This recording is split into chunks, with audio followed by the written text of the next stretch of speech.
A ver, imaginen esto por un momento. Estamos caminando entre las ruinas de una civilización que ya no existe. ¿Cómo hacemos para que esas piedras nos vuelvan a contar su historia? Bueno, hoy vamos a meternos de lleno en ese arte, que es súper delicado, de devolverles la vida. Y es que es un proceso donde un solo error, un pasito en falso, puede borrar la historia para siempre. Y acá es donde se pone interesante la cosa, ¿no? Nos paramos frente a un templo, todo restaurado, que se ve increíble.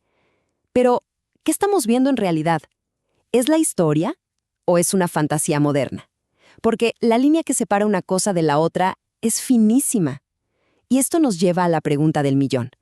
¿Qué significa que algo sea auténtico? Y bueno, aquí es donde chocan dos mundos, ¿eh? Por un lado, está la misión de buscar la verdad, de preservar el alma de un lugar, su esencia.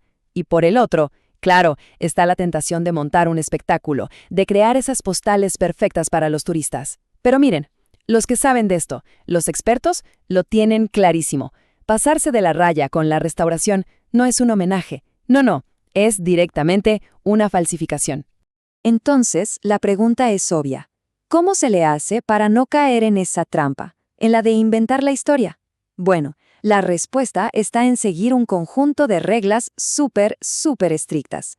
Vamos a empezar por definir los conceptos básicos, que son como la brújula que guía a cualquier restaurador.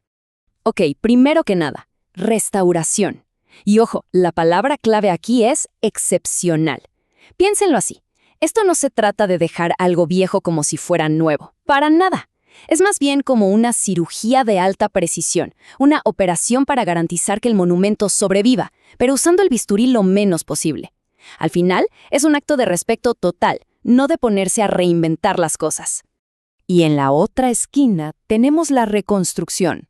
¿Qué es esto? Pues básicamente volver a construir algo que ya no estaba, que se perdió. Y esto es un no rotundo para un restaurador profesional. Un tabú. ¿Y por qué? Muy simple. Porque lo que se perdió ya no está, ya fue. Intentar reconstruirlo sería como, no sé, inventarle un final diferente a un libro clásico. Simplemente ya no es la obra original. Hay una frase del crítico de arte John Ruskin que lo resume todo de una manera increíble. Él dijo, hagan el trabajo con honestidad, no lo reemplacen con una mentira. Así de claro, esa es la idea que tiene que guiar cada movimiento. Porque al final del día, un monumento es un testigo que ha logrado sobrevivir al paso del tiempo. Y si lo alteramos, pues estamos convirtiendo a ese testigo fiel en un impostor. Bueno, ahora sí, vamos a la acción. Pónganse el sombrero de detective, porque un proceso de restauración es, en el fondo, una investigación. Tal cual. La escena del crimen es la ruina. El testigo, que no puede hablar, es el monumento mismo. Y cada pedacito de piedra, cada fragmento, es una pista que nos llega desde el pasado. Y ojo, antes de mover un solo gramo de polvo, entra en escena un equipo que parece sacado de una película. Arqueólogos, arquitectos, hasta biólogos, todos. Y su trabajo es interrogar a la ruina. Primero viene lo que llaman la liberación, que es básicamente como ir quitándole las capas de tierra y vegetación con un cuidado extremo. Y después a documentarlo todo.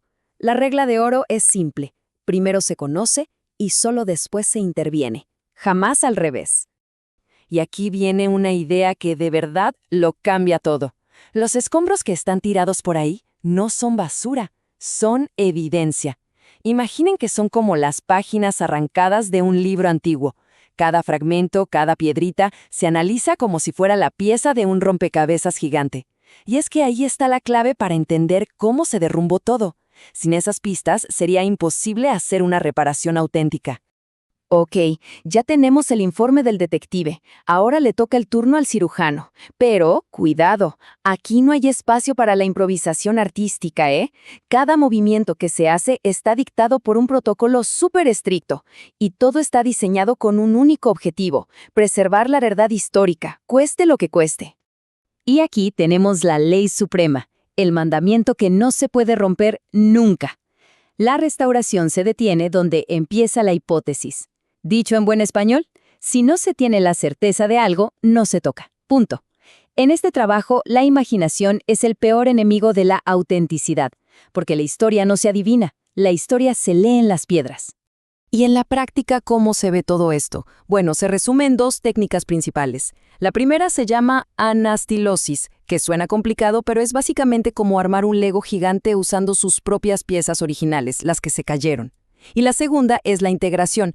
Esto es cuando se añade una piecita nueva, muy discreta, como si fuera una prótesis. Pero ojo, solo si es absolutamente indispensable para que todo el conjunto no se venga abajo.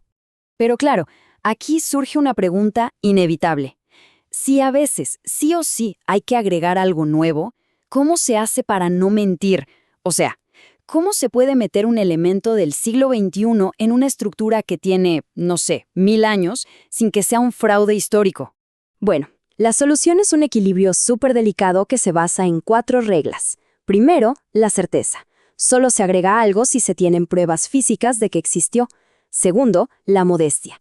Lo nuevo siempre tiene que ser menos que lo original. Y tercero, y esta es la más importante, la honestidad. La pieza nueva se tiene que poder reconocer si uno se acerca, pero sin que desentone con todo lo demás. Piénsenlo como una cicatriz noble que cuenta una historia, no como un engaño. Y aquí es donde vemos lo elegante de la solución. Son técnicas muy, muy sutiles, que actúan como una marca de nuestra época. Por ejemplo, que la parte nueva del muro esté un poquito más metida para adentro, o usar una línea delgadita de piedras diferentes. Son, como dicen los expertos, susurros, no gritos. Es la firma discreta de nuestro tiempo que le dice al futuro, oigan, nosotros estuvimos aquí, y lo hicimos con respeto. Y así, la propia historia de la restauración se suma a la historia del monumento. Ahora, si alguien piensa que con esto ya se acabó el trabajo, estaría cometiendo un error garrafal.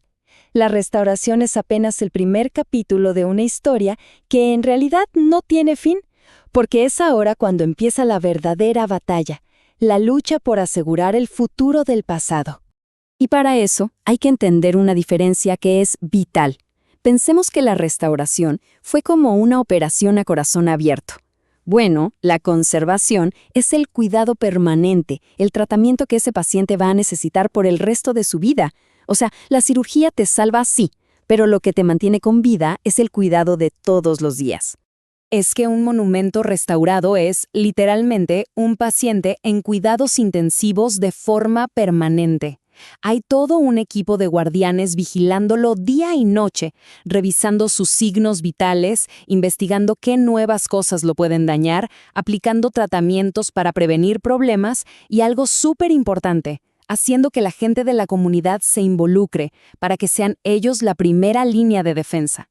Al final, es una guerra sin descanso contra el enemigo más implacable de todos, el tiempo. Y así, volvemos al punto de partida, a esa verdad fundamental que lo resume todo. Nadie tiene derecho a transformar un testigo fiel en un testigo falso, en una mentira. La próxima vez que tengamos la suerte de estar frente a una de estas maravillas, recordemos esto. No son solo piedras, son la memoria viva de la humanidad. Y nuestra responsabilidad no es reescribir esa memoria, sino cuidarla, para que las generaciones que vienen también puedan leerla.